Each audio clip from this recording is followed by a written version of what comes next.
ನಮಸ್ಕಾರ. ನಾನು ನಿಮ್ಮ ನರೇಂದ್ರ ಕುಮಾರ್ ಕೋಟ. ಕೋಟದ ವಿವೇಕ ಬಾಲಕಿಯರ ಪ್ರೌಢಶಾಲೆಯಲ್ಲಿ ನಾವು ಸಮಾಜ ವಿಜ್ಞಾನ ಪ್ರಯೋಗಾಲಯವನ್ನು ಮಾಡ್ತಾ ಇದ್ದೇವೆ. ಇಲ್ಲಿ ಪಾಠಕ್ಕೆ ಸಂಬಂಧಪಟ್ಟ ಹಾಗೆ ಬೇರೆ ಬೇರೆ ಪಾಠಗಳ ಮುಖ್ಯ ಅಂಶಗಳು ಗಮನಿಸಬಹುದು.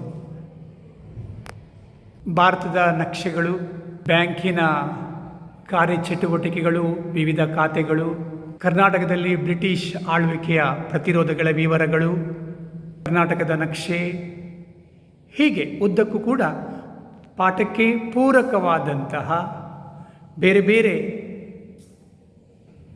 ಪಾಠಗಳ ಭಿತ್ತಿ ಫಲಕಗಳು ಇವೆ. ಜೊತೆಯಲ್ಲಿ ಈ ಸ್ವಾತಂತ್ರ್ಯ ಹೋರಾಟಗಾರರ ಚಿತ್ರಗಳು, ಬಿಡಿಸಿದ ಚಿತ್ರಗಳು ಕೂಡ ಇದರಲ್ಲಿ ನಾವು ಗಮನಿಸಬಹುದು. ದೃಶ್ಯಗಳನ್ನು ಕೂಡ ನೋಡಲಿಕ್ಕೆ ಇಲ್ಲಿ ಸ್ಕ್ರೀನ್ ಇದೆ, ಪ್ರೊಜೆಕ್ಟರ್ ಕೂಡ ಅಳವಡಿಸಿಕೊಂಡಿದ್ದೇವೆ.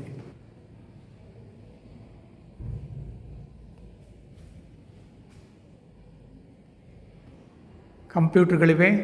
ಆಯಾ ಪಾಠಕ್ಕೆ ಅನುಗುಣವಾಗಿ ವಿಚಾರವನ್ನು ದಾಖಲಿಸುವ ಪ್ರಯತ್ನದಲ್ಲಿ ನಾವಿದ್ದೇವೆ.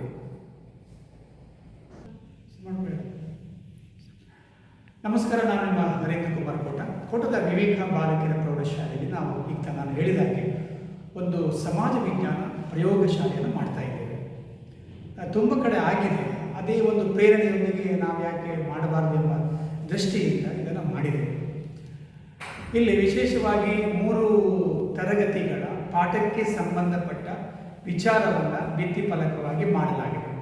ಅಂದರೆ ಪರೀಕ್ಷಾ ದೃಷ್ಟಿಯಿಂದಲೂ ಕೂಡ ಅವರಿಗೆ ಅನುಕೂಲ ಆಗಲಿ, ಆ ಮುಖ್ಯಾಂಶಗಳು ನೆನಪಿಗೆ ಉಳಿಯಲಿ ಎಂಬ ದೃಷ್ಟಿಯಿಂದ ಮಾಡಲಾಗಿದೆ.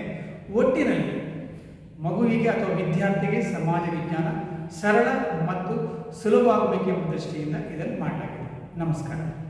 ಇದರ ಜೊತೆಯಲ್ಲಿ ಒಂದು ಶಾಸನ ಕೂಡ ನಾವು ರಚನೆ ಮಾಡಿದ್ದೇವೆ. ಇದು ಮಕ್ಕಳಿಗೆ ಶಾಸನದ ಬಗ್ಗೆ ತಿಳ್ಕೊಳ್ಳಿಕ್ಕೆ ನೆರವಾಗ್ತದೆ.